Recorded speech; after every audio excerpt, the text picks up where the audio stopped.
Hello, Chem students. Today we are discussing how to use significant figures. Significant figures indicate how much confidence or estimation of a measurement is known. We have 4 rules for determining digits are significant. The first one is non-zero digits are always significant. In this example, 24 has 2 non-zero numbers, and always non-zero numbers are significant. So the number 24 has 2 significant figures. Leading zeros are never significant. So in this example, 0.0024, we already know that non-zero numbers are significant, so I'm going to underline those. And it says up here that leading zeros are never significant, or numbers in the front. These numbers are in the front, so they are not significant. So 0.0024 has 2 significant digits. Middle or trapped zeros are always significant. So let's look at the number 204. We know that 2 and 4 are significant because they are non-zero digits. And we know that this 0 is in between 2 non-zero numbers, so it is also significant. So 204 has 3 significant figures. Tail zeros are significant if there is a decimal point in the number. So let's look at these 2 examples. 24.0, we already know non-zero numbers are significant, so the 2 and the 4 are.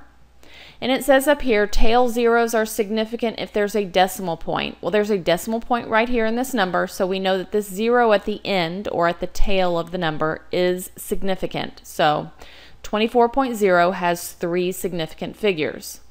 Now let's look at 240. We know the 2 and the 4 are both significant because they are non-zero numbers. Here is a trailing 0.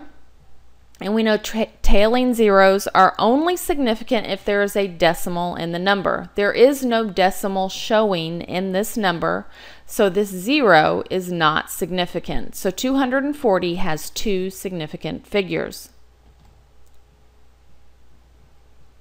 Let's do 4 examples together. Number 1, 4,000. I will underline all of the significant digits. All non-zero numbers are significant, so the 4 is significant. All trailing zeros are significant only if there is a decimal in the number. There is no decimal in this number, so we are not counting the zeros. So 4,000 has 1 significant digit. Number 2, 0.0045. Well, first we know that all non-zero numbers are significant. So the 4 and the 5 are significant. We also know that leading zeros are never significant, so we are not going to count those zeros. So 0.0045 has 2 significant figures. Number 3, 0.00909. Well, we know that all non-zero numbers are significant, so I'm going to underline both 9s. We know that all leading zeros are never significant, so I'm not going to count those zeros. Middle zeros are always significant, any 0 that's between 2 non-zero numbers, so I'm going to count that 0. So 0.00909 has 3 significant figures. Now let's look at this number, 2.050 times 10 to the 24th. With these types of numbers, we only look at the number that is before the times 10 number. All non-zero numbers are significant, so the 2 and the 5 are significant. All trailing zeros are significant only if there is a decimal in the number. So the 0 right here is significant only if there's a decimal. There is a decimal in the number, so it is significant. All middle zeros, or zeros between 2 non-zero numbers, are always significant. And we never count the times 10 number. This number, 2.050 times 10 to the 24th, has 4 significant figures. I would like for you to pause the video and do the next 4 on your own, and then come back and check your answers. I've underlined each of the significant digits and then said how many there were. The one I'd like for you to be careful on is this one down here. There is a decimal.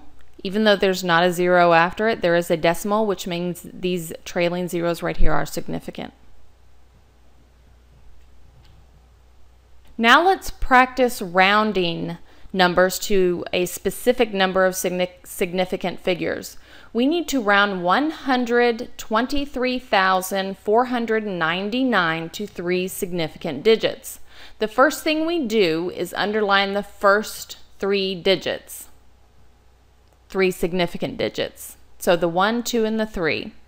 The next thing we do is we look at the number just to the right of the last significant digit and determine if that number will make the last significant digit that we underlined round up. So this 4, will it make the 3 round up? Numbers only round up if it's 5 or above. Since this is not 5 or above, it will make this 3 stay the same. So we're going to keep the 1, 2, and 3. And any numbers that are to the left of the decimal, we replace with zeros. So 123,499 rounds to 3 significant digits as 123,000. Let's look at number 2. Negative 234,999. We need to round it to 3 significant figures. So the first thing we're going to do is underline the first 3 significant figures. That would be the 2, the 3, and the 4. They're all non-zero numbers, so they are significant. Now we are going to look at this 9 to see if that will make the 4, the last significant digit that we're going to keep, round up or stay the same. Well, this number is above 5. It's 5 or above, so that means that it will make the 4 round up. So we're going to write negative 230, and our 4 is going to change to a 5. Any numbers that we have to the left of the decimal point, we have to change to a 0. So negative 234,999 rounds to negative 235,000. Okay, I would like for you to pause the video and try and do these next 2 on your own and then come back and check your answers. Okay, I have underlined the first 3 significant digits on each of these and then pointed to the number that you need to look at to see if it will round the last significant digit up and what happens when you do. On this one, I'd like for you to see this 9 will make this 9 right here round up, and when it does, it makes it to a 10, which makes this 8 go up to a 9. So it's a 1, 9, and since this is a 10, it ends in a 0, it will be a 0.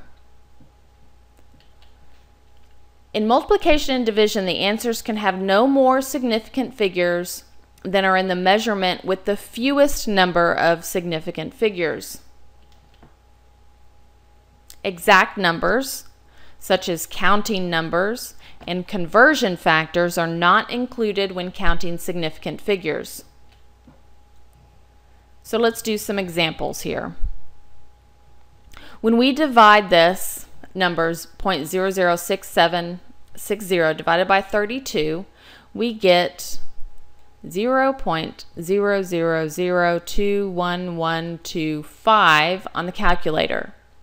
Now our answer cannot have any more significant digits, the numbers we started out with. So I'm going to underline the significant digits on each of these numbers. This one has 4, and this one has 2.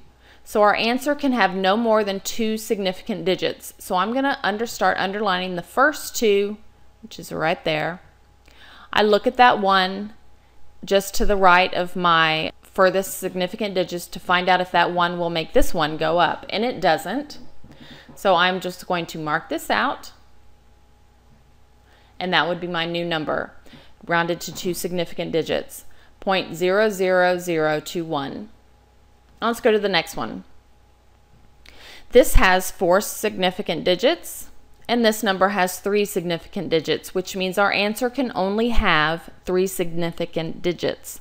When I divide this out, I get 3.57681159 times 10 to the 11th on the calculator.